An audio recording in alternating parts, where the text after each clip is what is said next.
Madame la maire, chers collègues, alors que nous sortons d'un troisième confinement et que de nombreux témoignages ont mis en évidence un isolement préoccupant des personnes les plus âgées, notamment au sein des EHPAD,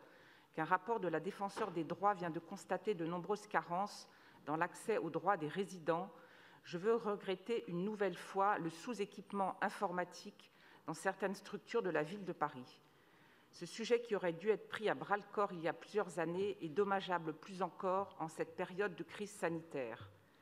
Aujourd'hui, je veux vous demander pourquoi nos aînés n'ont-ils pas toute votre attention ? Pourquoi dans de nombreux conseils départementaux, la lutte contre l'exclusion numérique des personnes âgées, qui participent largement à leur exclusion sociale, a été une priorité dans les EHPAD notamment ? Pourquoi dans de nombreux conseils départementaux, des initiatives ont déjà été prises pour lutter contre leur isolement et pourquoi à Paris, rien n'a été fait?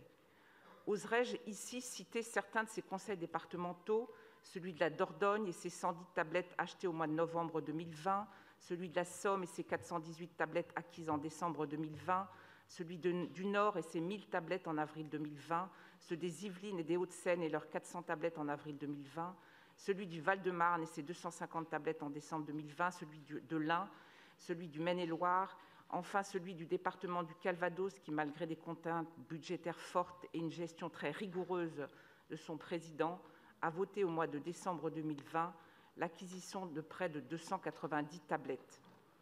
Nous le savons, les tablettes tactiles permettent non seulement la création d'un lien avec l'extérieur via le système de visioconférence, mais aussi le maintien des capacités des résidents par l'utilisation d'applications proposant des jeux de mémoire et de lettres, la lecture de l'actualité ou des activités occupationnelles et thérapeutiques dans un contexte de manque de personnel. Ces tablettes permettent également de maintenir le contact entre les résidents et leurs médecins généralistes et d'introduire de la téléconsultation dans les EHPAD.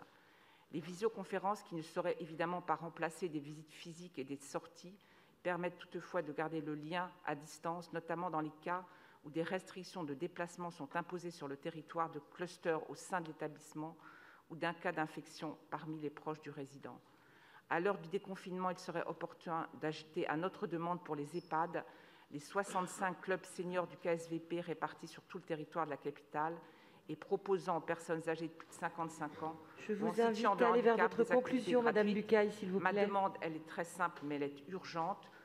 Avec les élus du groupe Changer Paris, nous demandons l'organisation et l'acquisition et la distribution des tablettes au sein des EHPAD et dans les clubs seniors de la ville de Paris. Je vous remercie.